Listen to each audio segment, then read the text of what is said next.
Good evening and welcome to the December 15th meeting of the Cohasset Conservation Commission. I'm Chris McFarland, Chairman of the Commission. We're operating tonight's meeting using a Zoom platform. At the start of each hearing, we'll elevate applicants to participate. Members of the public wishing to comment shall write their name and address along with comments in the chat box to be read into the record. Or if you prefer, raise your hand and Charlotte will elevate you to participant. If you don't include your name or address, you will not be recognized. Present this evening on behalf of the Conservation Commission is our Town Conservation Agent, Charlotte Patel.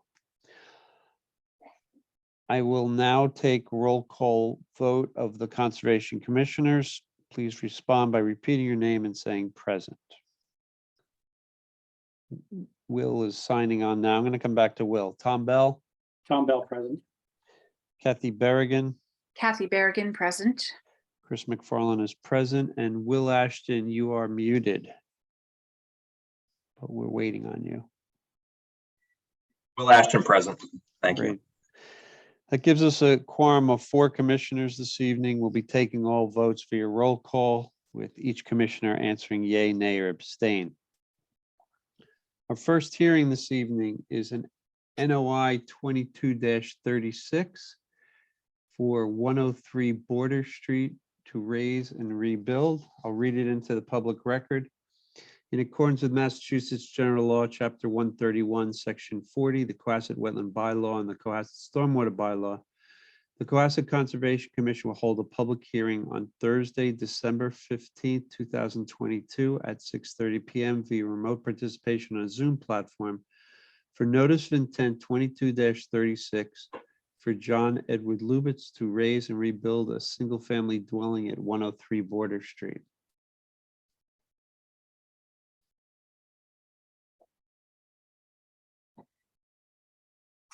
Charlotte, you are muted in case you. So we have, hi Ted, hi Katie, hi Deb. Good evening. Would you like me to start? Yes, please. Okay, thank you. Deb Keller with Merrill Engineers and Land Surveyors. Nice to see you all again this evening. May I share my screen? Please. Screen 2.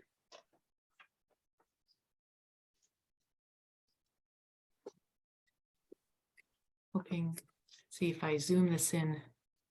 Does that, did I just zoom in the plan?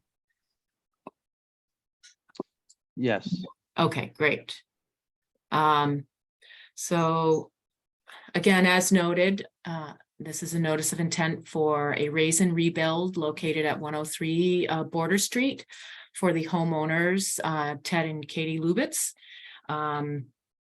So I'll start with the left-hand side of the plan. It's our existing conditions plan showing the existing house, brick walkways, retaining walls, bluestone patio, existing boathouse, and driveway. What is being proposed is to raise just the existing home. The existing boathouse will be retained and maintained, and rebuild an existing home, a proposed home within this same approximate same footprint. The home itself is being pulled back approximately 2 feet from the Gulf River. Let me step back. I apologize. Resources on the site. Basically the entire site is a resource that has been fully developed and altered. So we have coastal bank along the stone retaining wall along the frontage of the Gulf River. We have flood zone in the rear yard area and riverfront associated with the Gulf River. I believe this is the 100-foot buffer. The green line here is the 100-foot riverfront buffer. So obviously the 200 goes past Border Street. So for all intents and purposes, the site is a fully developed site within wetlands resources. Moving over to the right again, starting with the proposed home. Oops, let me see if I can get this to pan. Oh, doesn't want to. We are proposing a new home that is approximately 2 feet closer to Border Street than the existing home. We are removing all of the brick walkway and replacing it on, I'm going to call it the right-hand side of the home, with a pervious gravel walkway down, and then removing brick walkway in the rear here. We're removing the bluestone patio that's between the existing home and the boathouse and replacing it with a new patio area with access to a storage area. This is the garage, the back of the garage, and this would be the I believe it's the kitchen area facing out that has access to this patio area. We are maintaining the retaining walls on the right-hand side, as well as the revetment wall along the river. We are proposing some retaining walls here to support the patio area in the back of the home here.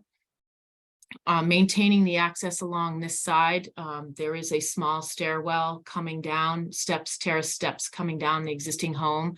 So we've shortened sort of the width of the home so that we can allow for a more appropriate pervious walkway coming down to some steps and then into the patio area. As you can see, the driveway gets shortened up here. So sort of narrower and longer versus shorter and wider in the proposed. Our soil stockpile would be in this area here, boxed out in red. We have a mulch sock, compost sock, erosion control wrapping around the down gradient side of the property for erosion control during construction. And with regards to impervious surfaces, I call it a net wash, but we are reducing the impervious by 6 square feet. And I'll zoom into that so you can see it down here. So a breakdown is that the building square footage basically stays the same, and then removing the bluestone patio and the brick walkways allows us to install a new patio with a slight decrease in impervious for the overall site itself. And we do have a landscape plan that was prepared by Sean Papich, Landscape Architecture, utilizing, let me see if I can zoom in on this here. Okay. All plants were sourced out of the Cohasset Conservation Commission guides for coastal plants. Speaking of plantings, we did identify 2 trees that would need to be removed for the construction. I'm going to hop over here. It's easier to see. There's an 8-inch cedar on this side. Oops. Oh, there we go. Right here on the property line, or close. It's on property, but right next to the property line. And then there is a dogwood that is right here, which ends up in the middle of the proposed driveway. Those are the only 2 trees being removed from the site. And we are proposing more supplemental vegetation to the existing vegetation landscaping that's on the right-hand side of the home and in the front and along the back here, while maintaining the existing lawn that runs along the retaining wall at the coastal bank, and maintaining the existing boathouse again. And this one's you can see the red outline here is the actual existing home. So you can see where the reduction along the back here. So we're pulling the house up forward towards Border Street and then increasing some of the home in the garage area and driveway area here. Believe I've covered everything. Oh, lastly, speaking with Charlotte, even though we were staying under the 5,000 square foot of land disturbance, we're just at 4,329 total for the site. We will need to file an administrative stormwater permit, which we're in the process of filing, since it is a raise and rebuild for the home. Let me get this out. So I'm happy to answer any questions.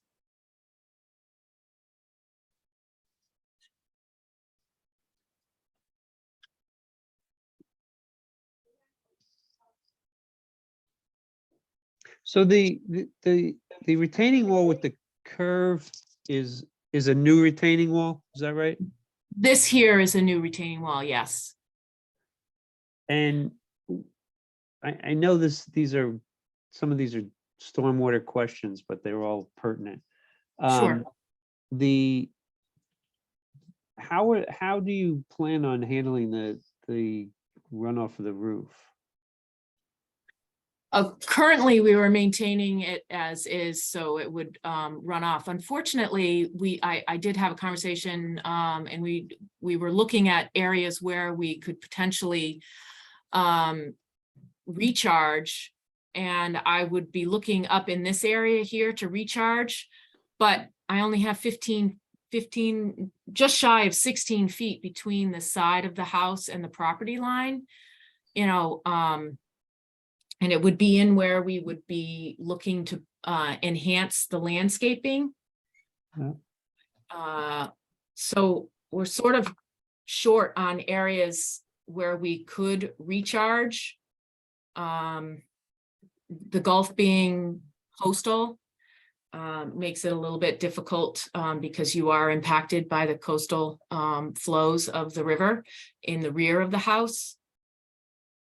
So I was looking at it that I really don't see a place that would allow us to recharge. I wouldn't want to put it too close to the home. You know, technically stormwater by regulations, the state regulations require us to be 10 feet away from a property line and 10 feet away from the structure. Yep. So we were struggling to find an appropriate location for any type of recharge. Can you show us where the downspouts are? I don't know if I have, let me check to see if I have an architectural plan that shows those, unless Ted, you have an idea? No, I don't.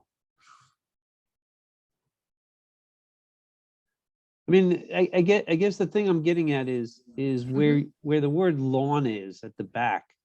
Yes, I'm making an assumption. I'm making an assumption that is a low spot, but I could be wrong because the information's not there. But in the current plan, it looks as if the water would collect next to the boathouse. it flows down and underneath the boathouse, yes. So instead, we would be flowing directly off the property, Or off of over the wall. over the wall, yeah. Some flows over the wall now, but as you are correct, the grading goes in this direction and then kind of flows right off through there, this corner. So we're sort of pushing that to end up being this half of the lawn would end up coming over the wall here, and this would still grade and go underneath the boathouse. Oh, I see. Okay. I mean, you could put a chamber under here, but whether that helps at all, just knowing that it's in that it's tidal, I was thinking it wasn't really too beneficial, but if it's, I mean, I'll defer to Ted if he's comfortable with putting something there, if that is helpful and a consideration. Well, Again, it goes back to what we're recharging. I don't think you really have the ability to recharge that area, given the tidal flows. What's the elevation of the lawn? The lawn drains between 8 and 6, You know, mean high water here is about 4 feet. right?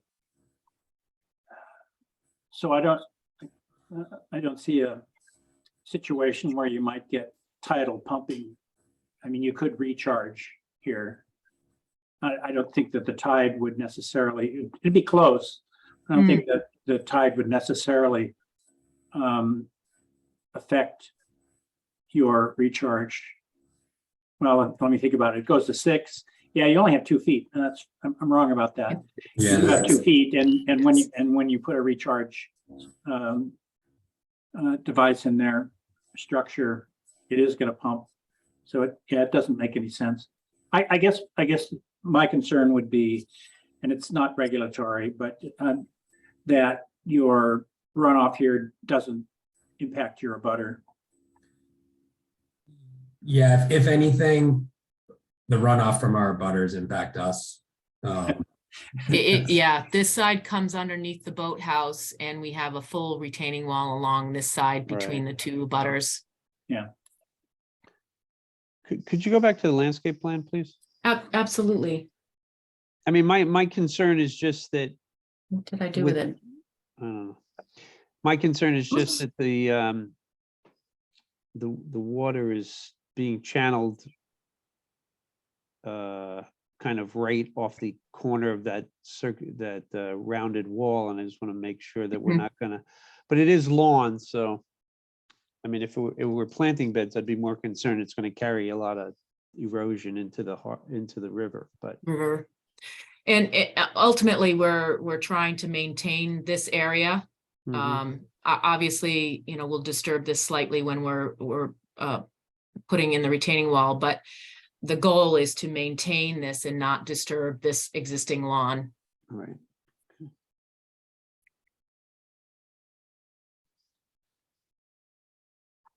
Just a point of clarification, Sure. Ms. Keller, there is no buffer to the river. The riverfront is not a buffer. It is a resource. Yes, I was That's a saying, technicality. did I say buffer to the riverfront? Yeah, yeah. I'm Almost mixing- everybody mixing- does. They all assume the riverfront, or I don't know whether they assume the riverfront's a buffer, but we're so used to dealing with buffers to resources that this looks like it could be a buffer, but in fact, it is the resource. The riverfront It is the resource. But It you're already is, in and- it. It's already a developed area, so Yeah, Yep. there's no impact to what you're trying to do here yes, based on that. that is correct. Okay. Also, going off of what Tom said, I'll just note that, since we are, even though it's entirely disturbed, we are obviously in the mostly in the inner riparian zone in the riverfront, and our regulations Yes. do have that, 1,000 square foot limit to resource areas. So we would need a variance for this and for work in the 50-foot buffer. But, as Tom said, it is developed, but the way our regulations are written, it would still be 2 variances, I think, in this case.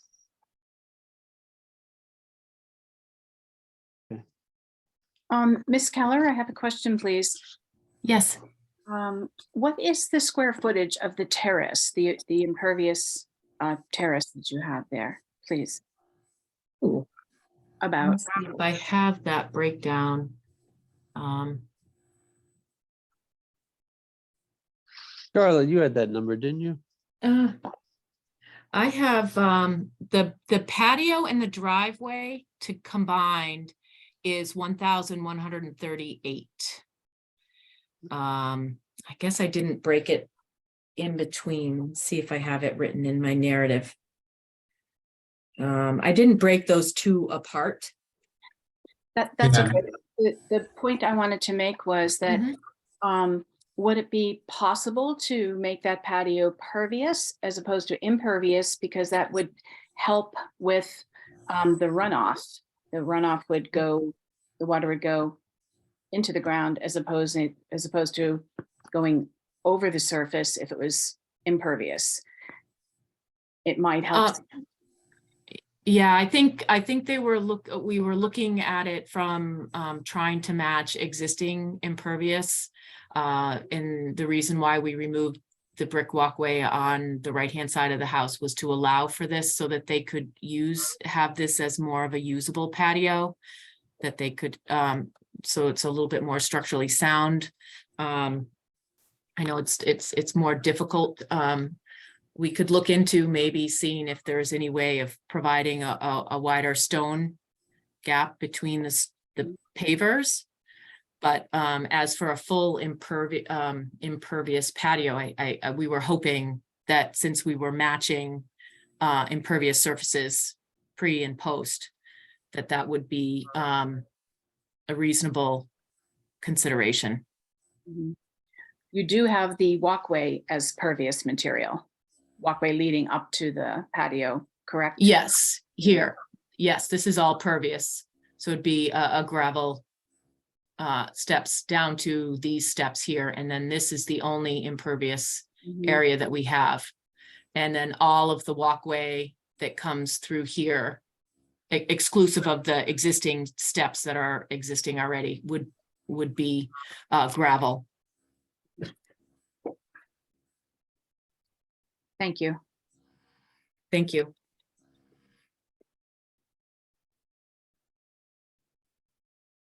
Any additional comments?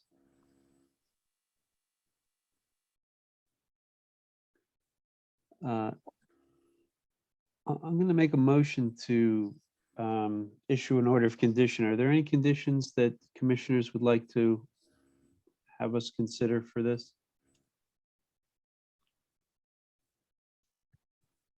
No? Maybe just a reminder of our standard conditions about herbicides, pesticides, and fertilizer. I'm sure the Lubitzes are well aware and not very happy about the condition of the water quality in the Gulf, and they'll be good stewards here. But it's worth mentioning that we really don't want to add any further nitrate to the Gulf than already exists, and certainly no herbicides or pesticides. No, and we appreciate that. And actually, we, I don't know if you're aware, Mr. Bell, but we're part of the initiative on the Gulf River to try to spread the word on that. So Right. we already abide by that condition. Great. So Charlotte, what condition is that? 34 and then 35? In our template, that's condition 40, Oh, 40. or Okay. special condition 40. We have Okay. a nice long list. Okay, then I'm going to make a motion to close the public hearing and issue an order of conditions for NOI 22-36 at 103 Border Street with the special condition number 40, which relates to herbicides, pesticides, and low nitrogen fertilizer. Do I have a second? Second. Having a motion and second to issue an order of conditions for NOI 22-36, we'll take a roll call vote. Will Ashton, Will Ashton, aye. Tom Bell, Tom Bell, aye. Kathy Berrigan, Kathy Berrigan, aye. Chris McFarland, aye. That vote passes 4-0. First variance is for work within the 50-foot buffer. I make a motion to allow for work. Is it within- the 100-foot? I'm sorry, within the riverfront. So I make a motion to allow for work within the riverfront, within the confines of the sediment control as shown on this plan. Do I have a second? Second. Having a motion and second to issue a variance for work within the siltation barrier at 103 Border Street. We'll take a roll call vote. Will Ashton, Will Ashton, aye. Tom Bell, Tom Bell, aye. Kathy Berrigan, Kathy Berrigan, aye. Chris McFarland, aye. That vote passes 4-0. And lastly, I make a motion to issue a variance for work beyond the 1,000-foot limit as stated in our bylaws for work within the riverfront. So it's a difference between the 4,200, et cetera, and the 1,000. Do I have a second? Second, Having a motion and second to issue a variance for additional square footage of work within the riverfront. Take a roll call vote. Will Ashton, Will Ashton, I. Tom Bell, Tom Bell, aye.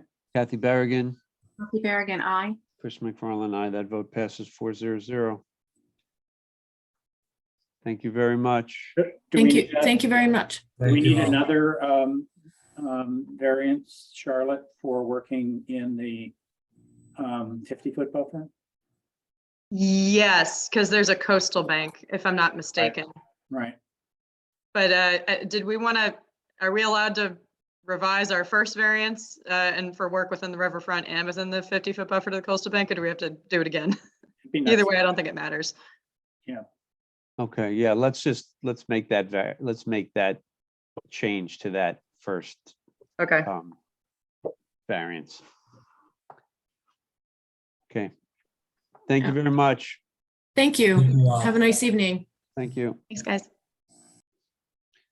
Our second hearing this evening is a show cause hearing for NOI 20-05 at 100, 102, and 104 Howard Gleason Road. Okay, so this one's gonna be me tonight. The property owner lives abroad, and I've spoken with their legal counsel and their engineer, and they are going to work on some stuff for us, and they've asked to continue to January 19th, but we did want to open this up with the commission so that we can at least get some initial thoughts and feedback. So just to start, I'll just pull up some pictures because they're worth 1,000 words. I got a call from Cohasset PD. They were concerned about the level of resource area activity, which, as you guys can see, all the Phragmites have been completely cut and removed, mostly from the site. This is at 100, 102, and 104 Howard Gleason. So these are 3 abutting parcels that are undeveloped facing the yacht club on Howard Gleason Road. And the applicant has a 2020 order of conditions to basically maintain and remove Phragmites from the bordering vegetated wetlands on the property. So there's 2. This is the southernmost BVW, and then the other one is further to the north in this picture past the trees.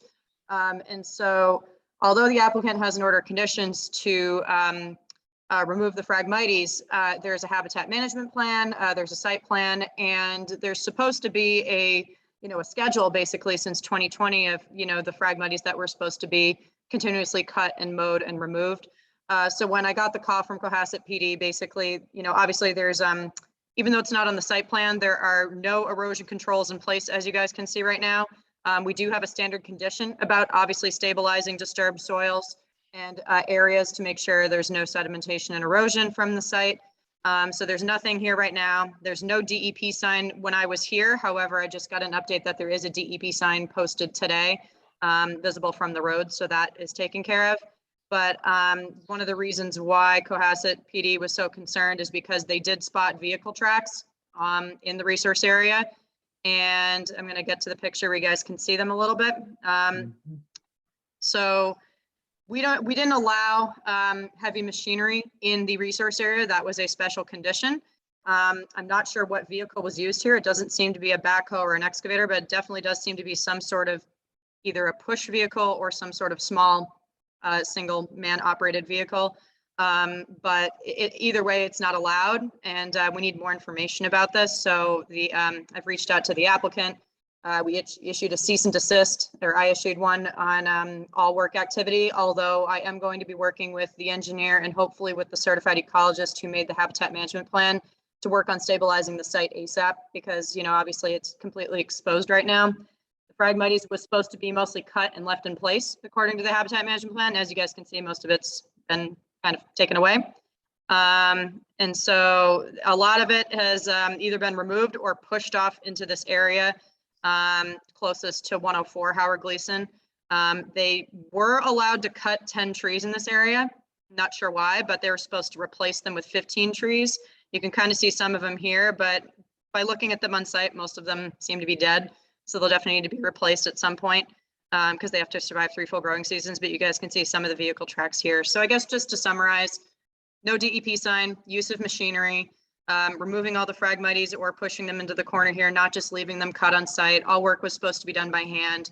And it's just, I think we really need to evaluate this habitat management plan again, because half the habitat management plan actually talks about herbicides, which we did not allow as a condition.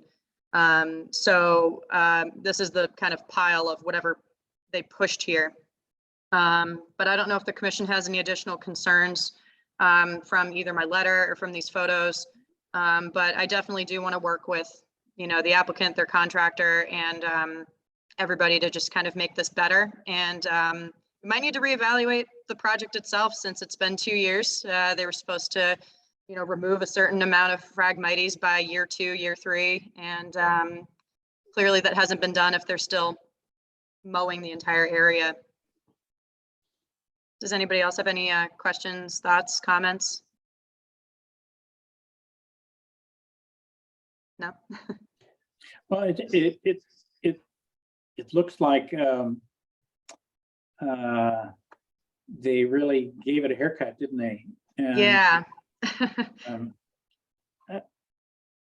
it just surprises me that these conditions would have been there and they still brought in mechanized equipment. I know it would be really tough to get in there and chop all this stuff down with a machete, but our rules don't allow for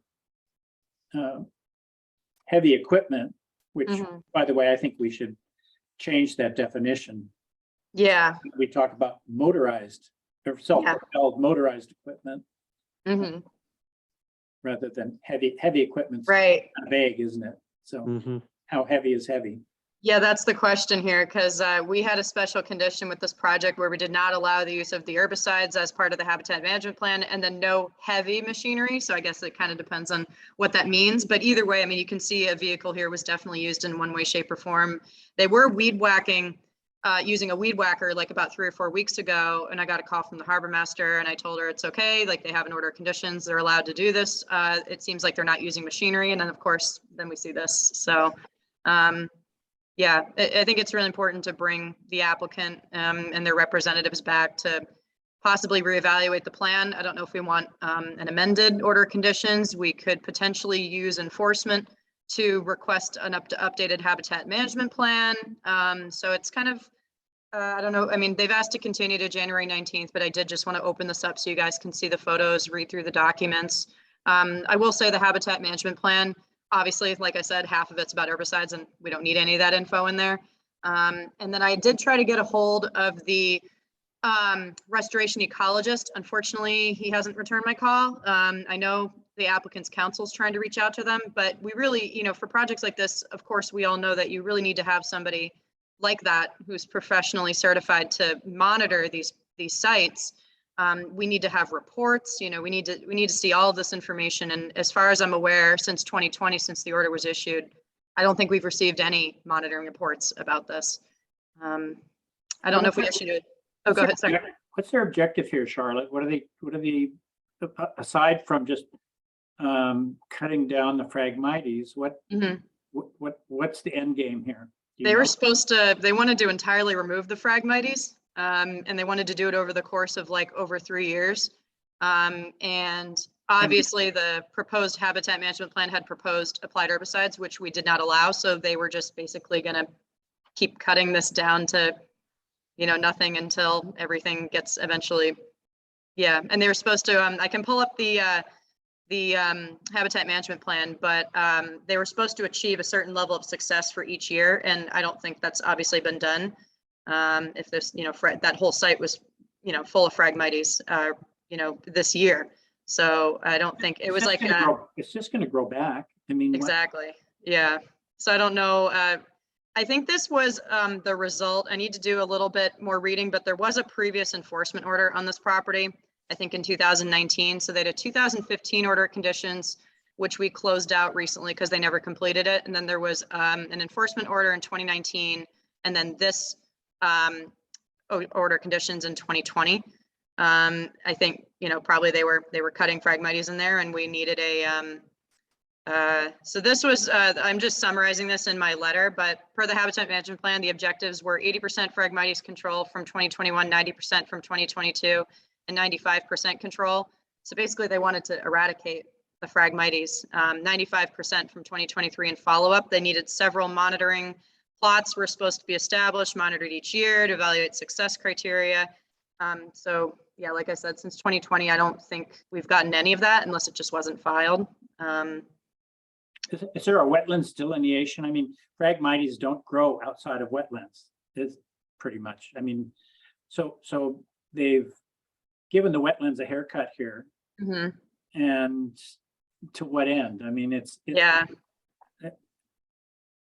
It's here, I'm gonna pull up the site plan so you guys can see it. But yeah, I don't really know what they're, other than, they did propose in their habitat management plan to, use applied herbicides to completely eradicate the Phragmites, which we did not allow. So it's, like I said, I think we really do need to have them come back and evaluate the whole purpose of this project. And we might need a new notice of intent, and we might close this one out. It's up to us. So sorry, I'm trying to pull up the vegetation plan. before the Phragmites, it was probably covered with cattails. Yeah, Yeah, so, I mean, as I understand it, Phragmites and cattail provide essentially the same ecological services. They're Mhm. identical in that sense. So I don't understand what the motive is here, other than, it is an invasive species, it's true, but mhm. if they remove that and they can't get cattails to grow back in there, then they've really damaged the wetland. There's no plant that provides that erosion control or Mhm. habitat for small animals or any, it becomes just a Mhm. bog, I suppose. And it Yeah. doesn't even do that because, you can see that, yeah, there's standing water here and there, but it's not a depression. So it's not like they're clearing it and there's going to be a pond there or anything. Mhm.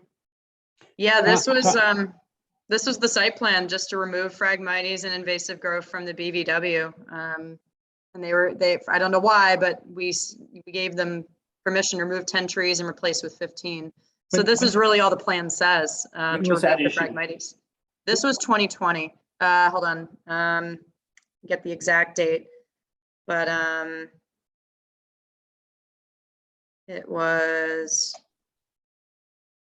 this was October 26, 2020. Tom, I think, I mean, I'm guessing here, but you can see these lot lines here, and there's been some development in the rear lots. And I think this was just an attempt at creating a nicer arrival moment.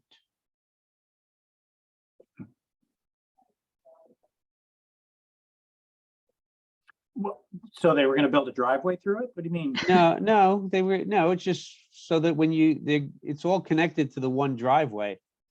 Yeah. But the idea being that when you drove up, you would, instead of being welcomed by a field of Phragmites, that they would hopefully have something else. Yeah, what else is going to grow there, Chris? I don't know. I mean, if it's not Phragmites, it would be cattails, but cattails can't outcompete Phragmites, as we've learned. Yep. Phragmites grows twice as tall and twice as fast, I think. Yep. So They're Charlotte, what They're are gonna we? end up with a muddy field there. Yep. Yeah. Charlotte, what are we trying to conclude tonight for this show cause? So my question to you guys would be, since they asked obviously continue to the 19th, my first question is, what are our additional concerns, I guess, with compliance with the project? Like, I guess, what is it exactly that we would like them to, how would we like them to move forward, I guess? And the question for you guys is, do we want to do this through soft enforcement or hard enforcement. So my first thought is I think we really need to see a revised habitat management plan. I think we really need to get input from the restoration ecologist that's supposed to be monitoring this project. And I guess reevaluate the end goals if we have to look at this. Like, do we need mitigation? Do we need, you know, I don't know if we'd ever allow herbicides, but I think we really need to look at this habitat management plan. And it's going to depend on if we want to do it through enforcement or through an amended or possibly a new notice of intent, or if we want to just kind of hear what the, you know, if we just want to wait for now until January 19th, that's when they ask to continue. We can see what they have to say and what they bring to the table. And I'm definitely happy to work with them in the interim on immediately stabilizing this area. That's my utmost concern. But yeah, I think we really need a larger discussion here on the purpose of this project and what the commission wants to see from it. Sorry, I know that doesn't really help, but those are just my recommendations for options for you guys. How many owners are on this property now? One property owner for these 3 parcels, as far as I'm aware. Okay. Original applicant. Charlotte, can you zoom out on that Yes. and show me where the drive is that goes from Howard Gleason Road up the hill? Is that it? So this is Howard Gleason Road. So as you're looping around Margin Street, it'll come down here, Yacht Club's here. And then this is the long driveway that leads all the way up to 98 Howard Gleason right here, which is new home development. And there is I haven't seen it yet. I haven't walked it myself, but there is an existing paved driveway that goes through these properties. So it is an easement because obviously 98 Howard Gleason and these other ones are different property owners. So it does kind of go all the way through to the other side here. So it's a very long driveway that was existing, and this driveway is paved for the most part and goes all the way down to Howard Gleason Road. And then I don't know if you guys remember, but we have, you know, 90 Howard Gleason down here, the big raise and reconstruct that we recently approved. And then there's 150 Howard Gleason Road all the way up here. And that has another really long driveway that loops around up to the north. But these 3 parcels right here are undeveloped.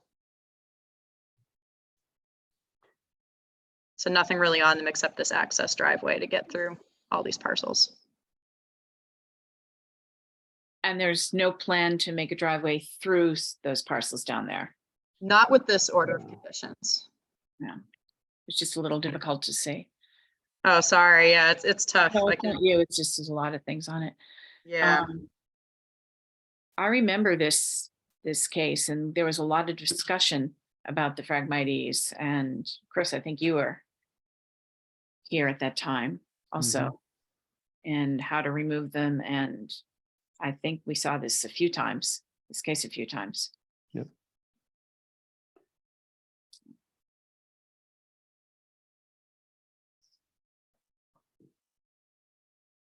So Charlotte, you say the applicant is back in the country in January? I don't know if the applicant will be, but his counsel and engineer, I think it's Merrill for this one. So they said that they will both be available on the 19th and they'll give us updates about this. You know, like I said, I'm going to work with hopefully their contractor, the engineer, possibly the restoration ecologist to stabilize this area ASAP in any way, shape or form, even if it's just temporary, because we really just don't want an open mud field right now.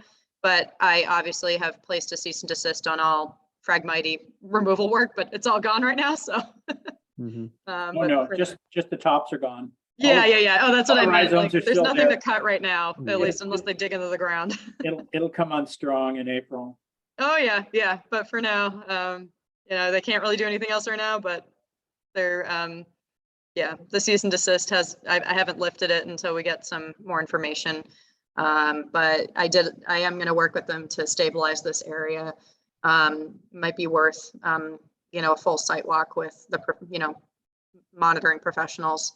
But yeah, I guess, yeah, my question is, how do we want to see this project move forward? Because right now they're not going by the success criteria for each year. And I haven't seen too many of these projects that we've approved or our commission has approved, but with restoration projects, normally you want to see 75% success, at least for replication. So I'm not sure about a project like this, but he had high numbers. It was 80%, 90%, 95% by 2023. So clearly that's not what we're seeing right now if this whole entire BVW is infested with Phragmites still. So I would recommend that we have the hearing in January 19th, I think you said it would be. Yep. And hear what they have to say, and then we'll decide whether or not they need to either amend their NOI or whether they need a new one. Okay. Works for me. That's my recommendation. I'm one of 4 people here tonight. Yeah, I was gonna say, is anybody else, do you guys have anything else to add? Any questions, concerns? No, that makes That sense. makes sense to me. I agree. Okay, Okay. then let's continue this until January the 19th. Awesome. Okay. All right, our next hearing this evening is is a show cause hearing for stormwater permit 20, this has got to be more than a stormwater permit, right? This is a, oh, that's interesting. This is an NOI and a stormwater permit. Yeah, for 76 Lamprecht Lane. Mhm. So is there anyone representing the applicant here? Not from what I can see, but if anyone is here for the applicant, if you can raise your hand, we can promote you. But I did talk to the applicant via email. Unfortunately, they are unable to make it. But I do have some updates for the commission from our last discussion. Okay. If you guys want me to read it, but Well, essentially, could you summarize it rather than read it? yeah, I'll summarize it. So he said the engineer called him today with a quick update that his crew was done, the surveys, with the surveys for the as-built. He will be generating the as-built. And he's reviewed the typical steps for COC requests. So we should definitely be getting a COC soon. I just don't have an exact timeline, but you know, if he's done with the surveying and he's working on putting together an as-built, then we should definitely see that soon. I have just to kind of update from the last time we discussed this. Over the year plus since I've looked at this project, the applicant has provided dozens and dozens of emails, either addressed to Jeff Summers, to Steve Ivas, to John Halen, about various changes. It's been quite a process to read them all and put them all together. I tried to organize them for you guys as best as I could. There was a previous public records request as well. So one of the abutters did see most of those emails as well to a certain point, but I've definitely received more since then. And so kind of trying to put this all together from what I can see is there was an email addressed to Jay Campari about communicating changes through the agent in 2020. So since then, there's been a lot of emails between the 2 previous agents. And so, even though I don't have an exact puzzle, I'm definitely trying to put this together as best I can. I did create a timeline document for you guys so that I can try to put all the changes together bit by bit. So to some point from what I can see, it does look like a lot of these changes that we previously discussed have at least been communicated to the previous agents in some way, shape, or form. But as we know, we have a process in our rules and regulations about minor change amendments, amended NOIs, new NOIs. So even though as a commission, it seemed like, the previous chair may have said communicate through the agent, but that could have been taken quite literally rather than the process that's in our rules and regulations about really submitting these changes in writing with a formal request, having them be reviewed by the agent or the chair or the commission. And then sending an approval letter. So those minor change approval letters that you guys see from me, that's really the process that should be followed. And as big of a headache as it is, that's the way our regulations are written. So I guess I just don't know if email correspondence for us as a commission was sufficient enough. But it does look like that the applicant did communicate a handful of changes about moving the cord, adding the lights. The pool, I will say, however, was when I first started. So I don't know if you guys saw the emails addressed only to John Halen about the pool, but I can show the plan that was submitted with the building permit. Unfortunately, I was not the one to sign off on these changes. This is when I first started, so I don't know if he signed off on my behalf, but either way, that really should have come to me as a minor change amendment, even if there was no increase in impervious. But again, we had a stormwater permit on this project for the entire property parcel, not just within the 100-foot buffer. So unfortunately, I don't know how much we can do about that change, but that really should have come back to me in writing. And I did tell the applicant that. I said, I'm not sure what happened, but this should have come back to the commission in writing. That's what the permit says. That's what the stormwater permit says. That's what the order of conditions says. So there are some changes that may or may not have slipped through the cracks, and we really need to see the as-built. A couple of recommendations I have for the commission are, obviously we talked about a third-party review, so we can kind of see how we want to proceed with that. I don't know if we want to wait for the as-built or if we want to discuss that now. And then the other recommendation I have is we really need to see the site again. I don't know if any of you have been out there since 2020. I don't know if you guys were present at previous site visits, but I think we really need to go out there and look at it. And I'm definitely happy to go out. Obviously, I'd go out anyway, but if any commissioners want to join me either in my final inspection or in any potential site visits, I would highly encourage you guys to take a look at it, because there's a lot going on this plan. And the last update that I have for you guys, which I'll share my screen, is we did receive a report about the final status of the plantings. This was dated December 12th. And so this is the summary from Brendan McCarthy, who is a certified arborist from, I believe it's, Skyline Landscapes. So they looked at the final status of the plantings, and there are a handful of plants that have died. So he listed them here, and they will be replaced in the spring, and that the wetland mix was installed and should be monitored in the future, but we really need to see its success rate in the spring coming through. So Charlotte, from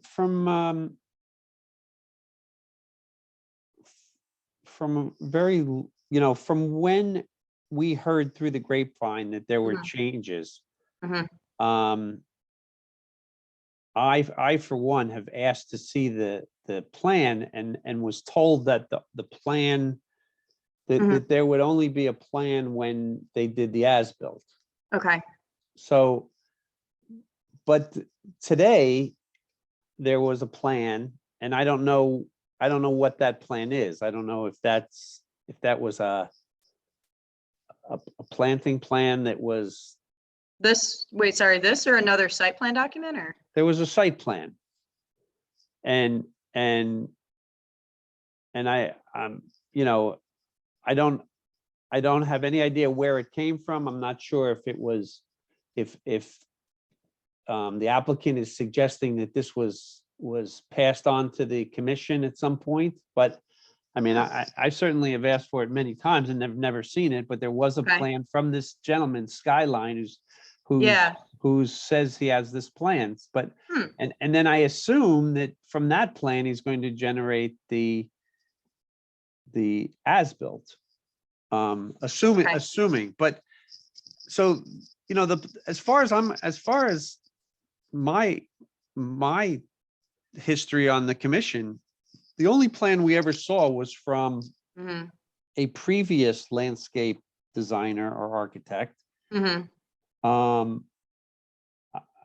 understand, there was comment that they didn't follow that plan because a lot of the plants weren't available or something, and there was going to be a plan at the end that we were supposed to be able to compare to the original plan. But as I mentioned 2 weeks ago, a lot of other things have happened, and it seems to me that what is being told to you at this point is that there was all kinds of emails between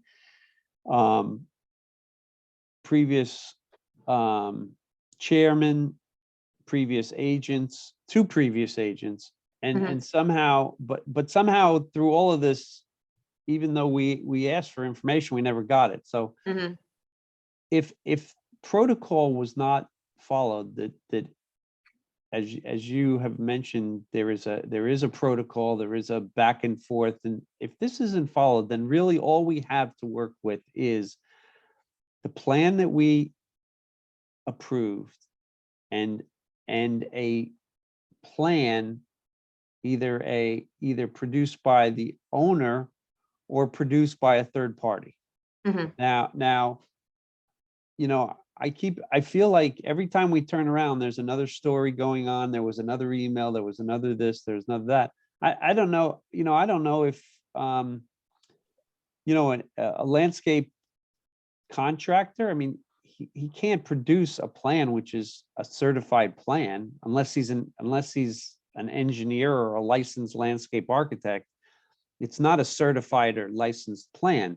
So are we in a position to have a third party actually produce a document that we could compare to what we approved and see if in fact, see where we stand? Mhm.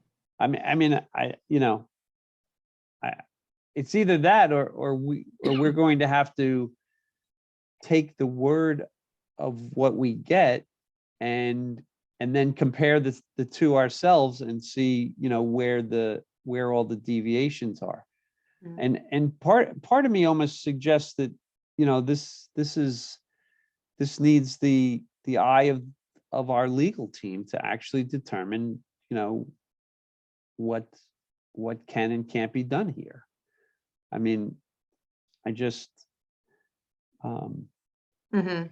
it's as far, I mean, the only plan I ever saw before today was the one produced by, I think it was Skyline originally and then no, no, was Skyline the original? I think so. And then Ivy Studios was the new one, Okay, right? yes, okay, so the only No? plan, the only landscape plan we ever saw was from Skyline. The only Let me see. engineered plan we saw was from, who did the engineered plan? I can't remember. Here, I can pull up the original plan. So the original planting plan, let's see. It was a colored plan. It was SciTech for the site plan. And then for the landscape plan, it was, sorry, I'm gonna pull it up. I just want to read it. It was Carol Lamb from, Yes, oh my gosh, what is her company? Sorry. Yeah, from Skyline Landscapes. okay. So this is sorry, I was zooming in, but this is the plan that we had approved with the order of conditions. This was the mitigation plan. So this was put together by Carol Lamb. And then just to show you guys comparison, this was the, That wasn't fine. That wasn't. Can you go back to that for a second? Because Yeah. there was a more, what's the date on this one? It was the date that was affiliated with the order of conditions was November 18th. So what date is this? This is, yeah, this was the one, November 18th. yeah, but there was a more, I know there's a better one. Yeah. yes. This was like maybe this was the one that was cited in the order. But there's definitely another one. I know which one you're talking about, but I think it was like an October one, maybe. And then she maybe just recolorized it. It seemed much more specific. The one that I remember was much more Yeah. specific. So sorry, I'm just rotating it, but this is the mitigation planting plans. This was the updated one that's Mr. Ivas had looked at. But And it was- we've never, Mm-mm. I've No, never I don't seen this think- plan. I don't think it was Yeah. ever formally submitted. Mhm. Yeah, There was an email from Steve Ivas that said you can either submit this as an amended NOI or you can put it on you can submit it with the as-built and explain the changes. So clearly the applicant seems to be going with the second option. Okay. But yeah, Steve Ivas looked at this, but unfortunately, I don't think it was given to the commission. and no, it was definitely not given to the commission because I asked for it 100 times. Yeah. So who did this plan and what's his credential? I'll oh my goodness, I'm forgetting his name. His name's Jared. I cannot recall if he's a certified architect, but is his stamp on here? Doesn't look like it. Doesn't look like it. There even a signature? I don't think so. I think his name is Jared McGonigal. Hold on, I can try to get his name and credentials if you give me a second to look through my emails. But that is the plan that the interim agent had approved. Well, he didn't approve it. He doesn't, I mean, approval is a strong word. Yeah, sorry. I mean, again, there's email chains showing he said, oh, this plan looks much better, thank you. And that was in like the June, July of 2021. So I don't see his credentials in his email signature, so I'm not sure if he is a architect. Might be a good question for them, but that was the plan that was updated that the interim agent had reviewed, at least the planting plan. Do we have the new pool plan? Yes, well, I know, this is the one that wasn't officially given either email or via any sort of, normal process, but this was the plan that I found in the building permit. And as you can see, this is, it's dated, I think it's September 21, Site Tech. There is another pool detail, but yeah, so this is the pool plan. And the only correspondence that I could find, or at least that was given to me, was sent to John by Ivy Studios saying that Steve Giosa, who is the engineer, said there was no increase in impervious with this revised plan. But again, those are the emails that I saw. I don't, as far as I'm aware, I don't know if anything else was submitted. But like I said, this is when I first started, and I don't know if this was just taken care of via the building permit, which seems to be the case. It was issued in October 8th, 2021, I believe. And so this was in the building files. So this wasn't officially submitted to me, at least directly by the applicant or the representative. Can you zoom out just a little bit? Yep.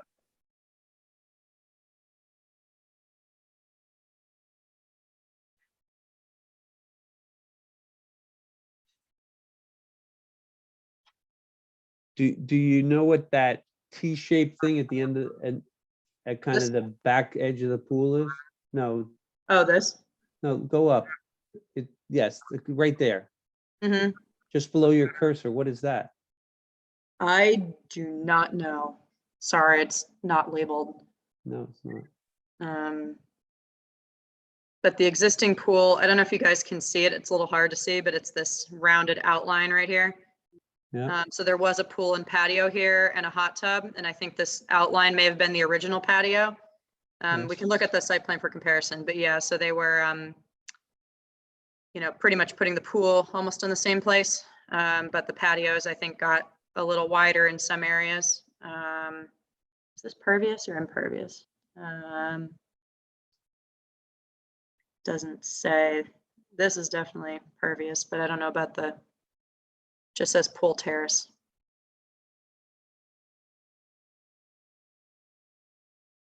But yeah, this is submitted with the pool permit. And this is in terms of plans, this is the only other one that I was able to find. So anything past, September 2021, if there is an updated plan, I don't know about it and I don't have anything else. So this is the latest, this was the change, the biggest change that we saw, or not we, but that was submitted to the building inspector, but there's no other site plan that I'm aware of past this date.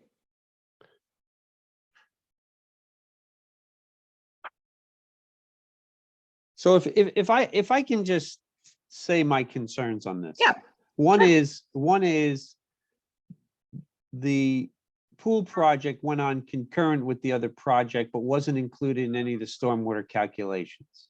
Mhm. So that's a concern of mine. Yep. Perhaps the only thing that Steve Ivas ever really said to me about this project was, when you get the as-built, you should consider making sure about the resource delineation. Okay. So that's a concern of mine. Yep. I do know for a fact that much more area was disturbed during construction than what we had originally discussed at the hearings, including a major buffer along the Plan North area of the project, which is which of course took out a bunch of hedgerow that was acting as a visual buffer, and it now spills a lot of light from this area. The plan we originally approved had 4 lights in it. Mhm. The order of conditions did not carry the height as we had discussed, but certainly there were 4 lights, which the 8 lights are creating quite a bit of stir in the neighborhood. So, and from what I understand, there's this change of plan, which, you know, I haven't had time to review it as compared to the original plan we had, so I can't tell you, you know, what the final implications are. But it, you know, all these concern me, including whether or not this ended up, whether the edge of this sport court ended up actually in the 50-foot buffer. Mhm. So, you know, I think that my question is, can we require a third party as-built versus the applicant's as-built? I mean, if first of all, you know, 2 show cause hearings, and both times they weren't available, and the as-bilt's not done yet. Yeah. So you know, is it going to happen the next time? I don't know. Mhm. And then, you know, beside for that, I think the question is everything, you know, I guess the as-built would then tell us, you know, what complies and doesn't comply. And then in some ways, it almost takes a third party to look at the science behind it and see if things are actually working right. Mhm. So I don't know. Those are all concerns of mine, and I'd like to, you know, it'd be nice after 3 years to put this one to bed. Mhm. And you know, it concerns me greatly, the precedent of this project, the fact that you know, I understand that agents change. I understand that there were some difficulties when the interim agent was here. But all in all, I mean, that's you know, it's not something you want to be able to sidestep. Mhm. And it just seems like this is one of those ones that's kind of never ending. No, I agree. I can double check with council, but at least in our regulations, I'm not sure about for COCs, but at least in our regulations, we have language that says the commission is basically allowed to ask for any additional information based on, you know, what's presented to them. So I'm not sure if the way it's written, I can double check if that applies to as-built and COCs, but at least initially, my first thought is if we have legitimate concerns with the accuracy of the as-built versus what's on site and overall about, you know, overall compliance with the project, third parties are definitely a good option when the commission is this concerned and unsure about the accuracy of the information being presented to them. We've definitely asked for a handful of third-party reviews, so we definitely have that as an option. I just need to make sure that that's something we can do with as-bills too, but at least initially, I don't see why not, unless you guys disagree. But yeah, I with the 50-foot buffer thing, with the surveying, I definitely agree with you. I think that's a really good idea, just because a lot's been going on at that site, and yeah, I don't know if those stakes are still there. They were there when I was there in November last year, but That's a year, that's over a year ago. Exactly. So, Mhm. Okay. Any thoughts from other commissioners? I mean, I would like this, you know, I was hoping to have this wrapped up before the end of this year. Obviously, they've put us off, so it's now into 2023, but it just, you know, there has to be some resolutions, so. yeah, I'll just say for anyone in the audience too, the really tough part with this, with orders of conditions is that unless our bylaws or regulations say otherwise, which right now I don't think they do, it's not like we can force them to finish the as-built at a specific time. I mean, obviously they can't do work past the expiration date with the order, but it's not like we can require them to, you know, do the work any faster, I guess is what I'm trying to say. Unless we had issued some sort of specific condition, which technically we did. We asked for the work to be done by, I think it was January 2020 something, but what I confirmed with our town council is that condition is actually not feasible because all orders of conditions are supposed to be 3 years unless it's for a specifically phased like project, like usually commercial projects that have those specific phases. So that last condition, I can pull it up just for reference, but that last condition technically isn't a condition that we should have issued. Just so that you guys are fully aware. So this last one, January 1st, 2022, council looked at that and said, you can't issue a condition like that. I mean, we'd already done it, obviously, but so Well, this is something that, I mean, not to deviate from this hearing. I mean, we have another project where similar to this, in that this whole application started because of a violation. right. And therefore, we were not just approving this project, we were approving a mitigation. So do we need to separate the two? I mean, because if that's the case, then we better think about Yeah, our other projects and separate them and say, you know, we don't, you know, we're not, we gave you a chance, just like here, we gave you a chance, but you didn't comply. You did what you wanted to do in as much time as you wanted to do. So, right. um, Yeah, this might be a good follow-up question for town council, because I've definitely seen us and several projects issue conditions about maybe installing plantings by a certain date. I haven't seen another order conditions that says that you have to finish the entire project within less than 3 years, but we've definitely issued a handful of conditions about limiting the time frame, at least with certain components of the project, which I think makes a lot of sense. But for the entire project, I don't know this, but it might be good to follow up with council about that too. And also, well, the other issue about this project is you know, prior to you and when you began, in both cases, I asked that we put a cease and desist on this project because you could see things were happening that shouldn't have happened. Yeah. And for whatever reasons, it never really, I think one went on for a short period and then got pulled. But the truth of the matter is we have to be more enforcement. This has to happen and then it has to stay because this, you know, the people who take, you know, kind of shortcuts continue to take shortcuts if it's allowed. So, but the you know, I don't, can we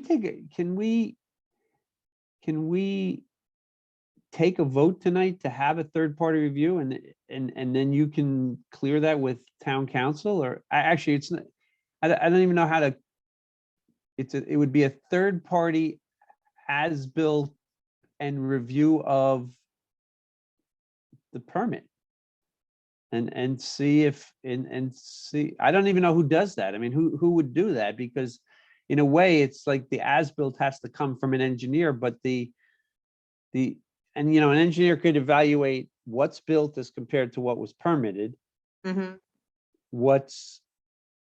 whether or not what was permitted still functions based on additions to the project or the changes to the project. Mhm. But then there's, I guess, some legal question as well, the town council has to be involved with, so. No, I agree. I think we can, if we want to say pending town council discussion, we can, I think it makes sense to vote on whether or not we want a third party review of, like you just said, either just the as-built or the as-built and obviously the project's overall compliance with the order of conditions. We have, a handful of contracted engineering companies who all do peer reviews. So this would probably be quite an extensive peer review to not just look at as-built final conditions, but also on, obviously everything that's probably I've been given. So they would probably have to get a lot of documents, look at all the changes, look at the original, look at the order, look at the status of the plantings. They might, depending on what they need to do, they may or may not need to also go to the site, of course. So it would definitely be a pretty full-blown extensive peer review. But it's up to us as a commission as to how we want to frame this and, if we want all of that or if we only want certain parts of it. Well, I think that we would put ourselves in a difficult spot there. We've continued this to the 19th, is that correct? I no, don't know this about the this has not been 19th. continued. Or they're on the schedule for the 19th, right? So they Yeah, need to give us a date as to when the as-built is going to be ready. Right. And that's the date that I would want. And I would love to stress the 19th. I think that's more than enough. I mean, they produced this tree report or whatever, whatever that letter was that was just submitted, that was produced in a couple days. And it sounds like the engineers done all their surveys. So it sounds like they're pretty much good, except for plantings to be replaced in the spring. But at least for the engineering as-built, I think I think we should definitely have a hard date, whether it's the 5th or the 19th. And I would personally love town council on the call. So I definitely want to nail a date down that works for them. And we need to have the applicant and their engineer present.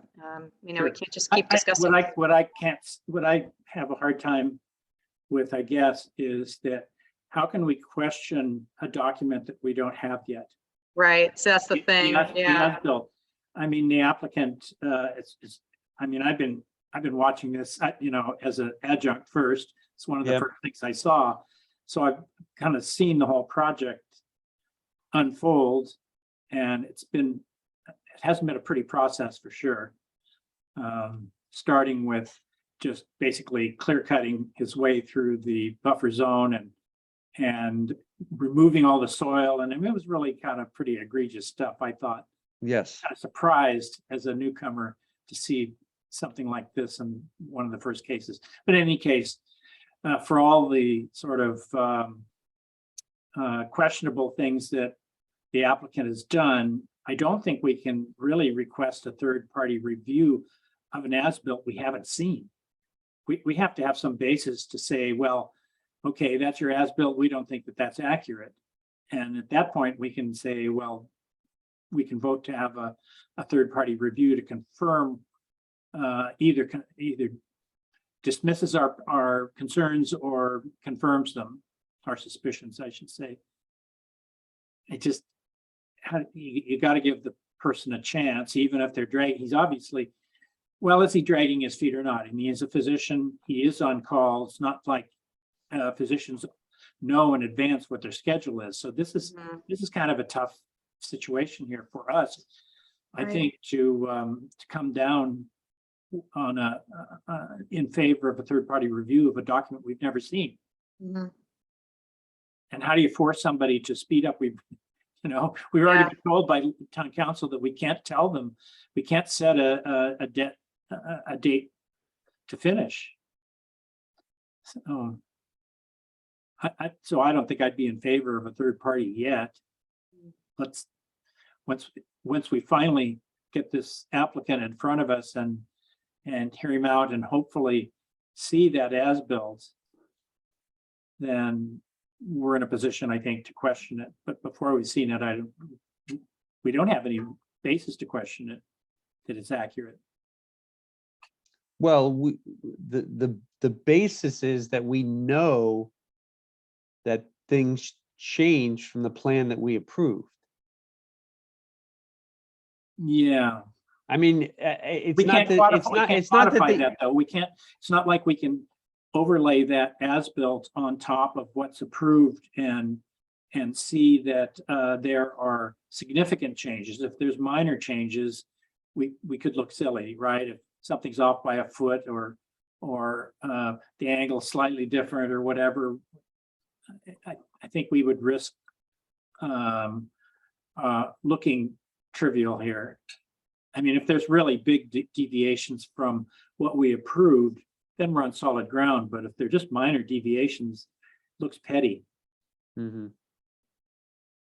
I mean, Chris, I'm with you. I'd like never to think about 76 Lambert's Lane again in my entire life, honestly. So it's a bad example of development in Cohasset. Not a black eye, but it's a bruise for sure. Oh, I'd say it was a black eye. Yeah. I mean, just because I have, Yeah. you know, I have concerns of how, you know, what has actually happened. Yeah. Legitimate concerns. Yeah. Yeah. So, I share them. well, I guess Charlotte, I hear what Tom's saying. Kathy and Will, please chime in if you would. But you know, I guess I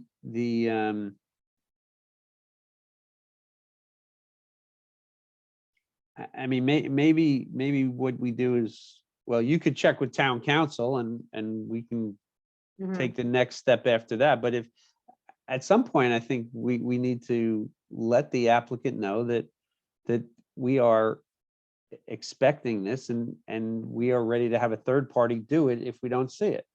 Yeah. I do believe his email to you today said that he felt that this was an unprecedented request by the commission, but Uh-huh. on the same Yeah, I hand, think it's kind, I think he said his engineer had never heard of a show cause hearing, which oh, doesn't speak well about the experience of his engineer. yeah. That I don't know if he meant, I don't know if he meant he's never heard of a show cause hearing like this or one in general. The language is a bit ambiguous. Yeah. But I mean, yeah, I definitely want to double check with council, and quite frankly, I would love council on the call. As we know, it's hard to pin them down.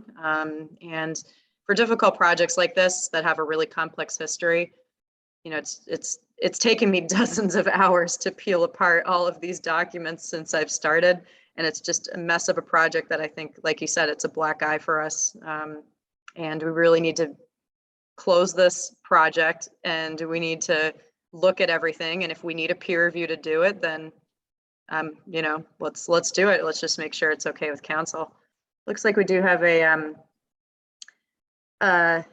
so there is an anonymous comment. We do need you to address your name and address to enter this into the record. So could you please type your name and address, please, and we can read the comment.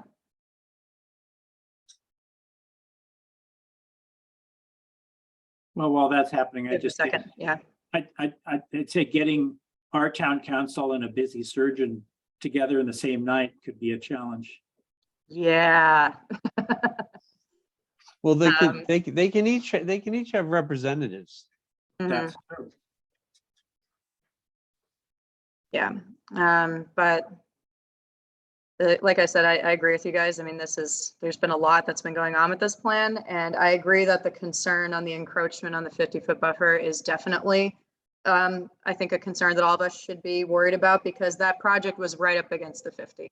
And we really need to make sure that that hasn't been violated as part of the order. And obviously our variance, you know, laws, we have a no disturb policy. Okay, so Ted Carr, 88 South Main Street. His comment was, I reviewed the application and noticed they paid a fee to get a review and certificate of completion. You might consider taking action on the fee you received and deny his request for a certificate or return his fee. It's a state requirement. Thank you, Ted. That's a good point. So we can, yeah, he definitely, when we submit, or since, I think like 2017, when applicants submit submissions to the commission, the cost for a certificate of compliance is included. It used to be separate in the past, but now it's all together. So although the cost is included, that doesn't mean you automatically get a certificate, of course, per the regulations, we do have to obviously see the as-built COC request, evaluate compliance, and we can choose to deny it.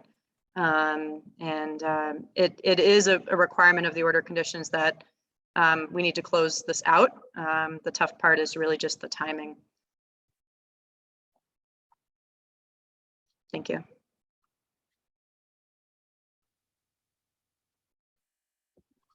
Charlotte, did you share the photograph you received today with the Photograph? rest of the commissioners Sorry, the photo?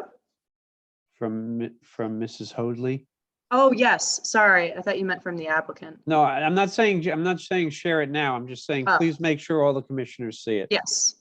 I think I put it in OneDrive, but if not, I apologize. It should be in there. Kathy, you're nodding your head, I see. Yes, I saw it. Mhm.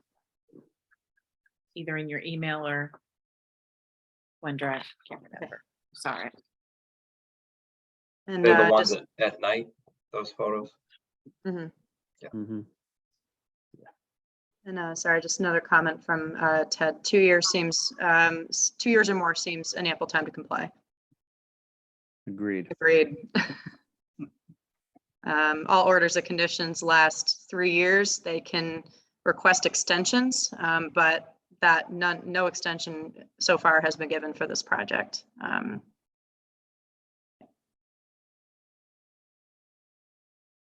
Any other questions from audience, commissioners? Charlotte, where's that photo? Is it under the site visit? No, It should be in, when you first go to the file. for Revised Showcase. documents and emails timeline? Hold on, I need to see the email title here. It's an email document, Tom, with the photos in it. Oh, that you sent to us? It's in, yeah, it's in OneDrive. Okay, where in OneDrive?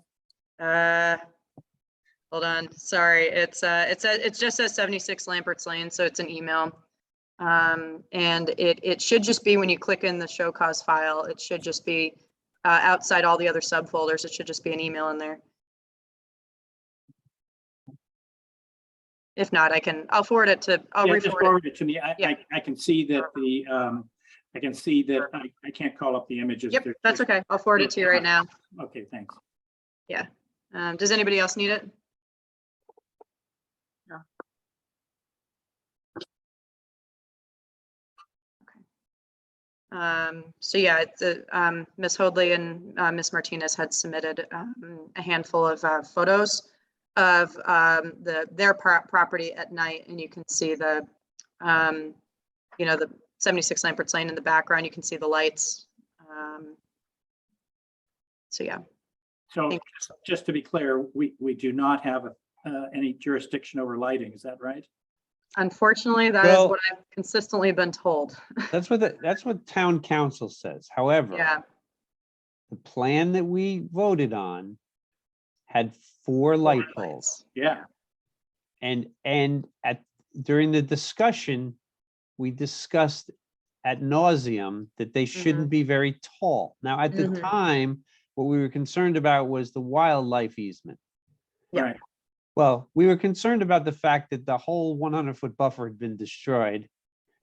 And that now this sport court was going in, and it was right next to the wildlife easement. And we expected to limit the light interference. Right. It did not make it into the order of conditions. But, my contention with town council is we voted on a plan that had 4 lights.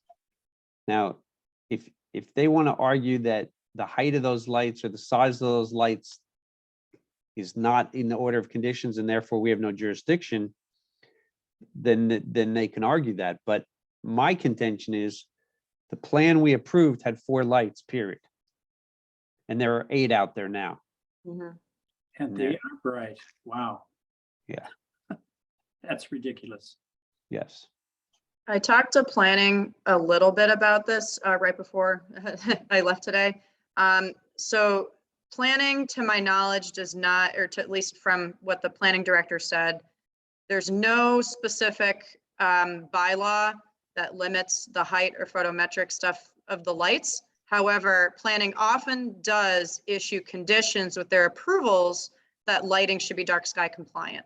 So it would be a good question to see if, I don't know if this went to planning board. It obviously went to zoning, but they do often issue conditions as Kathy, I think we know that with other projects in town, that Yes. they issue conditions about photometrics and being dark sky compliant, but I don't know if it is a regulation, at least on the planning board side. So definitely, if this is going to fall under a certain jurisdiction, it sounds like zoning might be the best way to look into this, at least on the height of the lights and the brightness of them.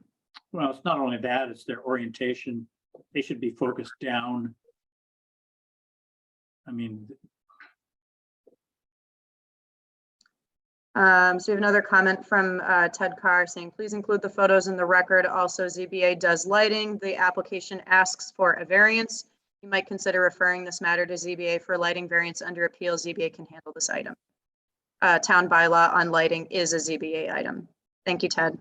So yeah, that definitely makes a lot of sense that zoning would be the proper channel for some of these lighting concerns. But, you know, as Chris said, we approved a plan with 4 and there's 8. And that was submitted with the initial building permit. The initial agent reviewed and signed off on it. But again, the email documentation, you know, it indicates that the agent looked at it, but obviously it did not come back to the commission. And Okay. Ted, oh, sorry, we have another comment from Ted saying you could vote to refer this to ZBA. Good question. Or sorry, good suggestion. Do Yeah. we want to vote on that? let's do it. Sure. Vote on reporting them to ZBA, I guess. Yeah, no, yes. I mean, definitely the chair knows, but we can maybe send him an email. Chris, do you want me to maybe CC you on it and say, we had a show cause hearing to discuss this. These are the photos. These are our concerns. What, you know, should just basically ask how zoning will address it? Yes, I think that would be good. Okay. Yeah, I So know this has gone back I'll and make forth. I'll make a motion to refer this issue to the ZBA. Second, Having a motion and a second to refer this issue to ZBA, we'll take a roll call vote. Tom Bell, Tom Bell, aye. Kathy Berrigan, Kathy Berrigan, aye.